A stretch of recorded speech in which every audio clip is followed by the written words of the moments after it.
إن الحمد لله نحمده ونستعينه ونستغفره ونعوذ بالله من شرور أنفسنا وسيئات أعمالنا من يهده الله فلا مضل له ومن يضلل فلا هادي له وأشهد أن لا إله إلا الله وحده لا شريك له وأشهد أن محمدا عبده ورسوله يا أيها الذين آمنوا اتقوا الله حق تقاته ولا تموتن إلا وأنتم مسلمون يا أيها الناس اتقوا ربكم الذي خلقكم من نفس واحدة وخلق منها زوجها وبث منهما رجالا كثيرا ونساء واتقوا الله الذي تساءلون به والأرحام إن الله كان عليكم رقيبا يا أيها الذين آمنوا اتقوا الله وقولوا قولا سديدا يصلح لكم أعمالكم ويغفر لكم ذنوبكم ومن يطع الله ورسوله فقد فاز فوزا عظيما أما بعد.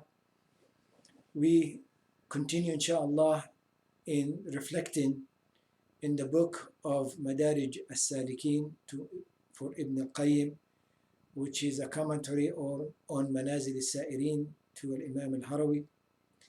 And today manzila or stop, we're going to stop at manzilat al-Riyada.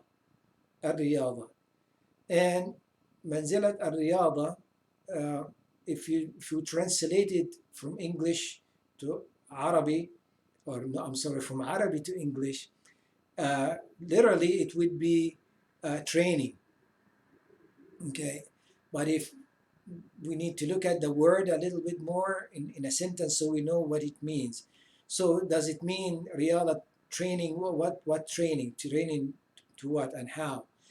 Riyada also from tarweed. Tarweed is a word that is or yurawwidu al-asada, for example, or al-hisana. It is to domesticate an animal. Tarweed is to domesticate an animal. So you could make tarweed to the horse or a wild animal. Okay.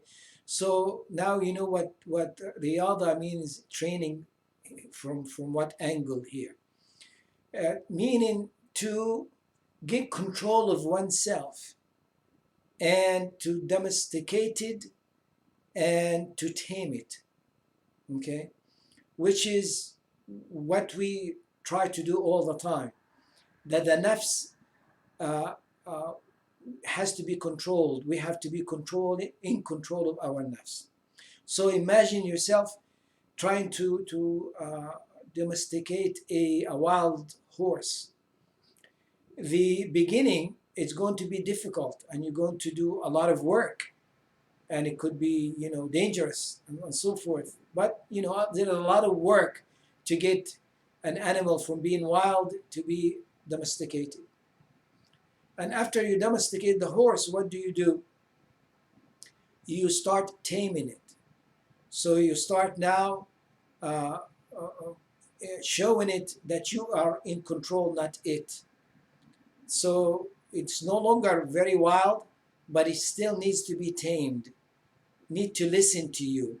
Need to, when you command it, it moves where you're going to go. Then you need to train it. Train it. If you want specific tasks for it to do, then you need to train it to these tasks. Okay, so it goes like 3 stages. It depends on who you are. If one is already away from being wild and his nafs is under control, we need to find out how to tame it, and then once it's tamed, we need to put it in through the right direction and the training.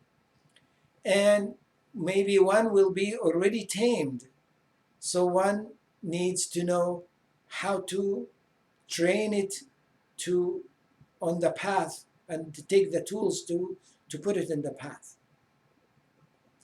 Now we can talk a little bit more about how different we are as human beings.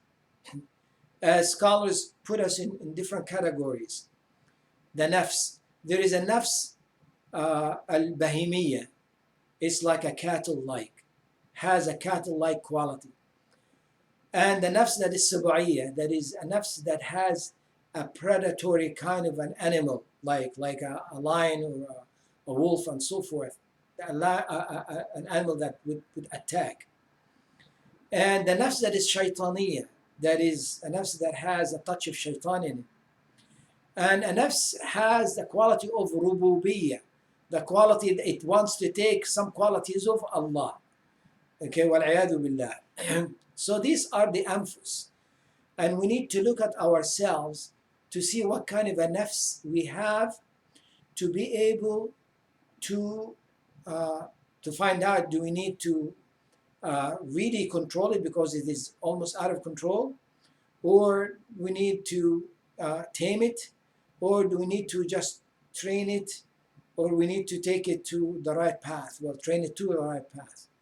So the quality of a cattle, the cattle is not really wild, but what the importance or what it looks after, and it's important to it, is basically eating and reproducing.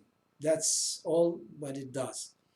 Okay, that's once it does that, that's what it looks for and so forth. We, and as human being, some of us have this quality, right?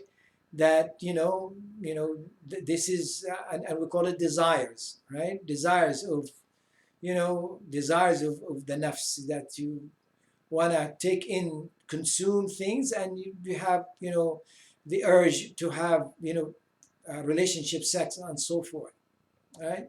So that is the bahima like. And the subu'iyya kind of animal or quality, the animal that would attack, right? It is like the first kind, but it attacks.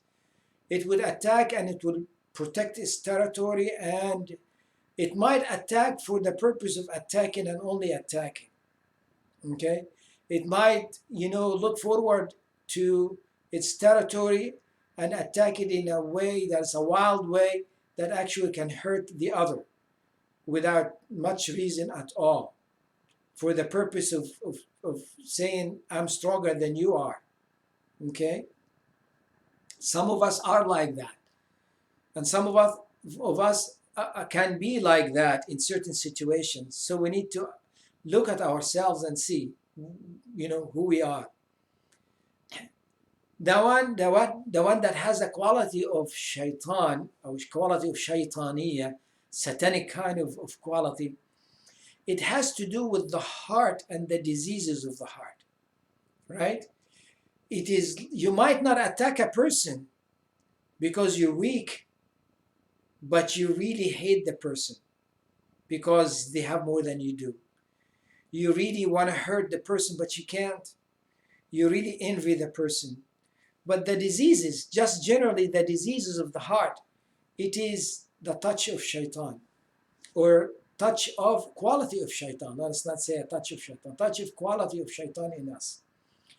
It is the quality that made shaitan not make sujood to Adam alayhi salam, because he said, should I make sujood to the one that I am better than? You created from teen and from fire and so forth. So that kind of an envy, okay, it is a quality of that shaitan has, and it is a quality shaitaniyya, a satanic kind of quality. The quality of having rububiyyah, that is way out of place, okay? Because now you are giving yourself a quality of Allah subhanahu wa ta'ala. This is the one who did this is Fir'aun. Fir'aun, he actually says, Ana rabbukum al-a'la. I'm your highest Rabb, telling the people.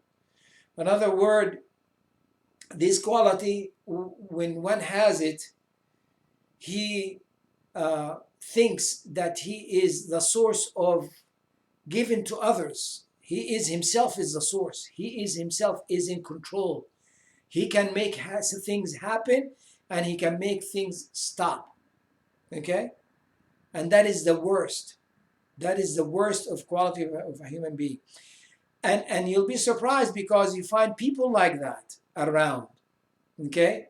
And people, leaders of countries as well, that you could tell, and people in control, okay, they were put in control. They give themselves that kind of quality, and they boast about it, and they think that really they are in control.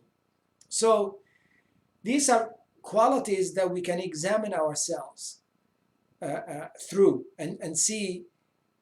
Maybe we could have qualities that go in through the whole thing, all the categories in different degrees and so forth. But remember, we are looking to get close to Allah subhanahu wa ta'ala. We are looking to free ourselves of these qualities and really submit to Allah subhanahu wa ta'ala.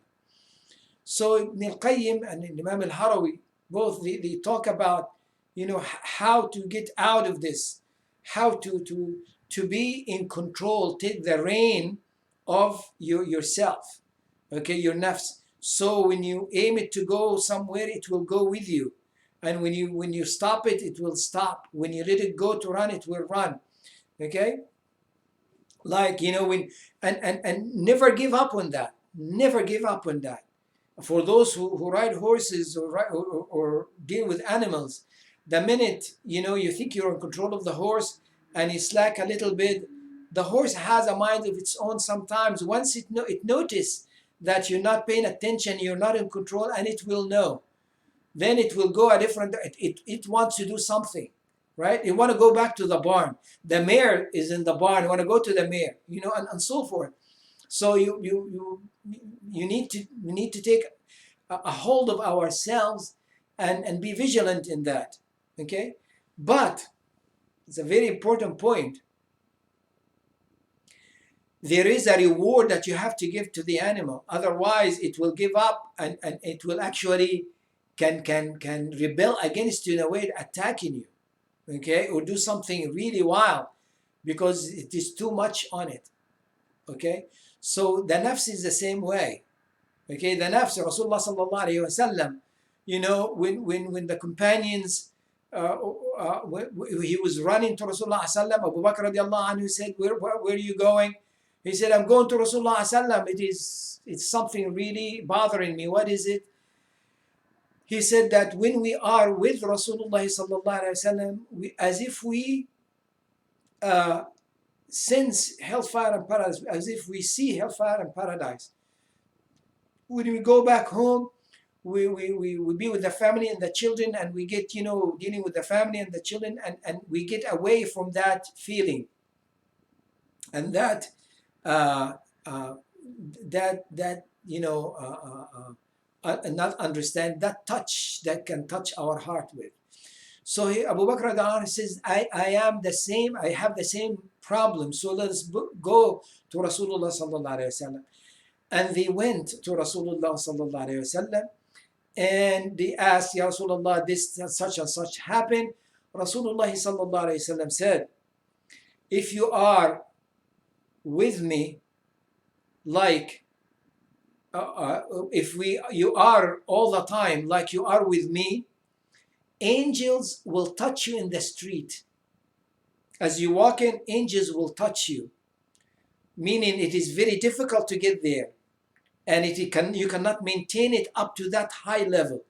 But an hour like that, and an hour like that, meaning the nafs itself needs an hour like that. Okay, but one companion actually said to Rasulullah sallallahu alaihi wasallam, I do hear voices making salam to me, and I answered their salam.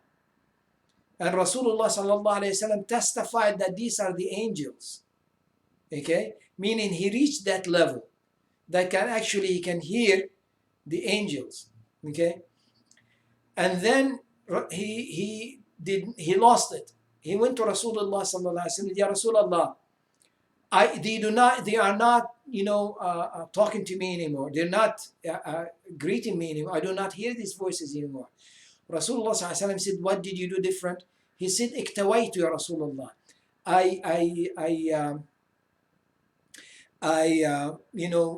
There is a way of curing by burning. You burn the area that you need cure for it and so forth. And Rasulullah said they did not like that you did so. So he stopped doing so, and then they came back and greeted him. And these are authentic narrations, by the way.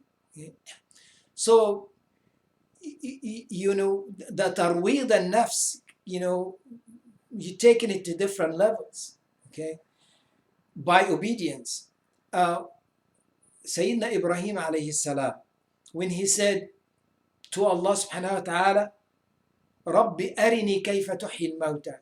My Lord, show me how you bring things back to life. Death, death, from death to living. What did he say? He said, I want to see it. Of course, he did not have a doubt, but he wanted to move from ilm al-yaqeen to ayn al-yaqeen. Ilm al-yaqeen is the knowledge or the iman that you have, that you get in it from evidence. Okay, the evidence derived iman, right? When Allah subhanahu wa ta'ala tells you in the Quran who created the heaven and the earth, and talking to the kuffar, who brings the death out of living things, who gives life out of the dead things, who brings the grain and so forth, and the food for you, and who manipulate things and so forth, they will say Allah, right? So that is becoming a believer within reason, and okay, that is ilm. You get in knowledge, and from that knowledge you say, I have iman now. And Ibrahim alayhi salam, he was a prophet of Allah, and Allah subhanahu wa ta'ala reveals revelation upon him and so forth. He talks to Jibreel alayhi salam. So he had that knowledge, but he wanted to move up higher. He wanted to be eyewitness to this. He has the knowledge that Allah brings life out of death, okay? But he wants to see it. And Allah subhanahu wa ta'ala granted him that. And he wants to see it. So he saw it. So his iman now is a different level. And this is what we're trying to not exactly that, but to move to the higher, put higher yaqeen, higher certainty into that which is, we are told about the news we are told. So how, in Ibn Qayyim saying, how to do that? And it is about two issues. He said about at-tasdiq wa ikhlas al-niyya. Okay, to train yourself to have sidq, to be truthful, okay, and to purify your intention. To be truthful, what does that mean? Meaning, is it only just to tell the truth all the time? We know that, that's obvious.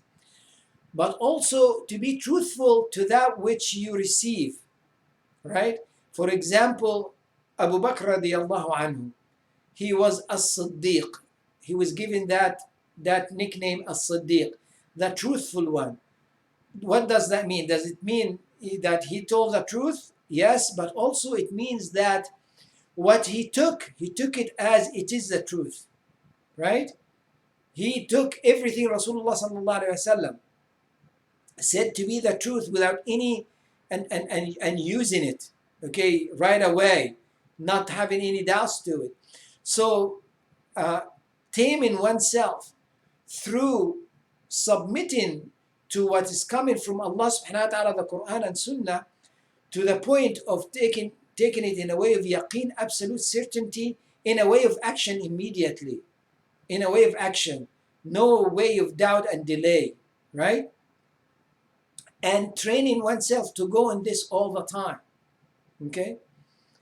And having ikhlas, having sincerity, okay, in everything that we do, and it is directed to Allah subhanahu wa ta'ala.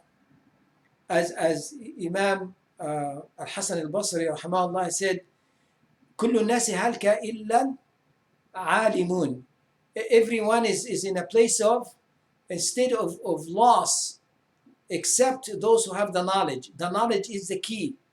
Okay, the more you get the knowledge, the more you're going to have tasdeeq, the more you're going to move into a higher level of iman. And Imam said that وكل العالمين هلك إلا العاملون, and all those who are doing or having the knowledge are also in a state of loss, except those amilun, those who are doing according their work according to the knowledge that they have. Another word, they took a reign of themselves and they acquired the knowledge, they worked in getting the knowledge, now they implementing the knowledge, right? And then he said, وَكُلُّ الْعَامِلِينَ هَلْكَ, and all those who are doing the work according to the knowledge also in a state of loss. إِلَّا الْمُخْلِصُونَ, except those who are sincere. Sincerity has to go with this knowledge as well, right? So you're acquiring the knowledge, you are working according to the knowledge, and you work in this knowledge with sincerity of the heart in the way of Allah subhanahu wa ta'ala.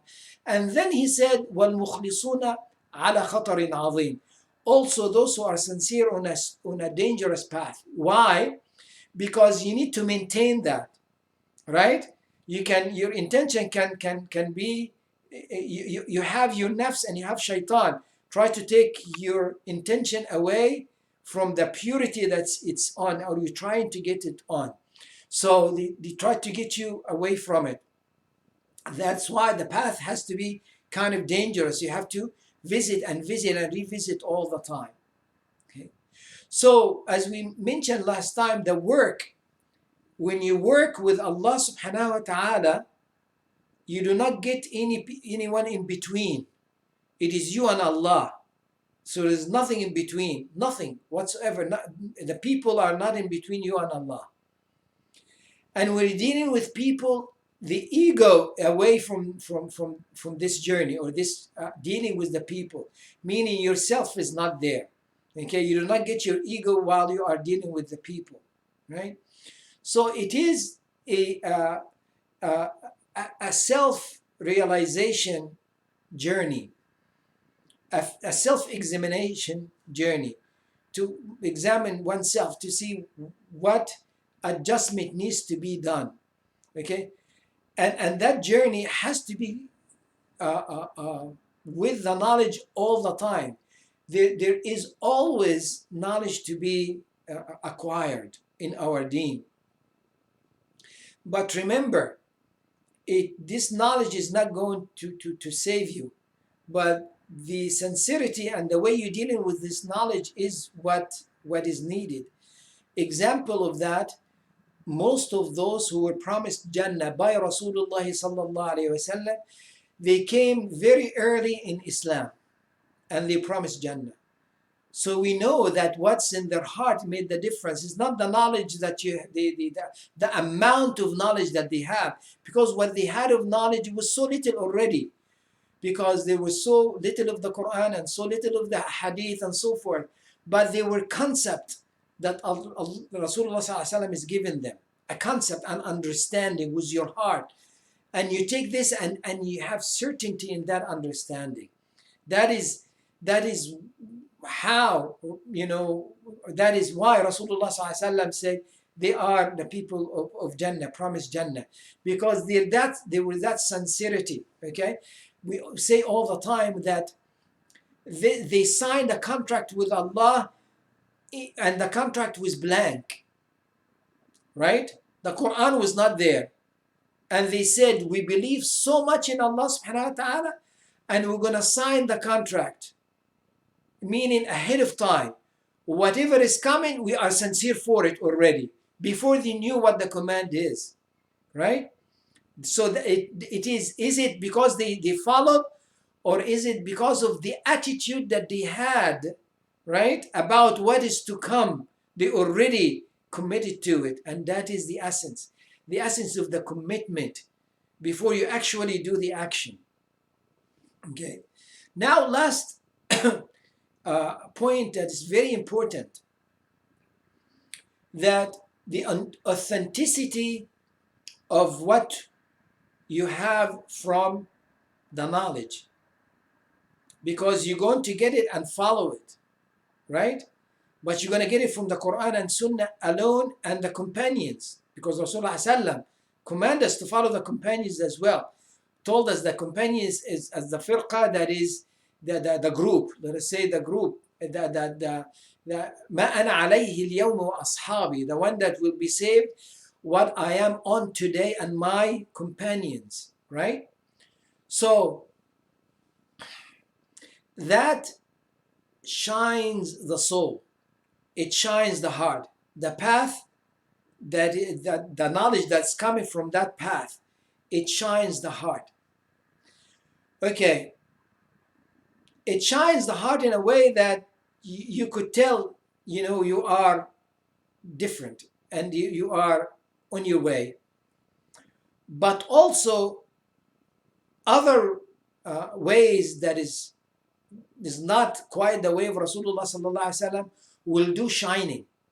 You will shine as well, but is not going to reflect the right path. How? What is this riddle like? And let's make it imagine, as somebody put it, if you're looking at a mirror is very clean and very, you see yourself in it bright with the right proportion. Okay, your nose is the reality of who you are. The reality of who you are is right in the mirror. Okay, if you measure your nose here, your nose there, and your head, and two, and all perfect. Okay, but if you practice something different than the sunnah of Rasulullah sallallahu alaihi wasallam, let us say, chant as a group or twirl and so, will that affect you? It will affect you. And you find people who do things like that and so forth. They go in a trance sometimes, and this, and has some effect, and they go to a wow from that and so forth. But what kind of a mirror, when they look at the mirror after that, the mirror that you're looking at is not showing the reality of who they are or what their soul is, or the reality of things. Like when you go to the carnival, okay, when I used to take the children and go to the carnival, and you see the mirror, the funny mirror. When you stand in it, you start laughing at yourself. Why? Because the head becomes very big, and the feet, and from the torso down is this small, and some other mirror will get you very big, and the head is very small on top, right? Is the mirror shiny? Yes, it's very shiny. Can you see in it everything clear? Yes, but it's not on the right proportion. So it is if you go in some deviation here and there, and the knowledge that is coming is not the right knowledge, it's not the right source, it's not the authentic source, it's not the practice of Rasulullah, it's not the practice of the companions, it's not the practice of the first 3 generations, right? Because Rasulullah said, khayrun nas qarni, the best of people are my generation.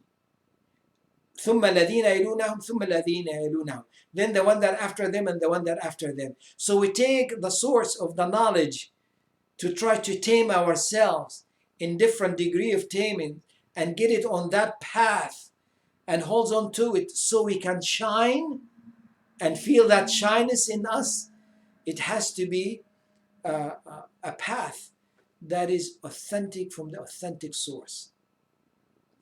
وصلى الله على سيدنا محمد وعلى آله وصحبه أجمعين والحمد لله رب العالمين. سبحانك اللهم وبحمدك أشهد أن لا إله إلا أنت أستغفرك وأتوب إليك. جزاكم الله خيرا. السلام عليكم ورحمة الله وبركاته.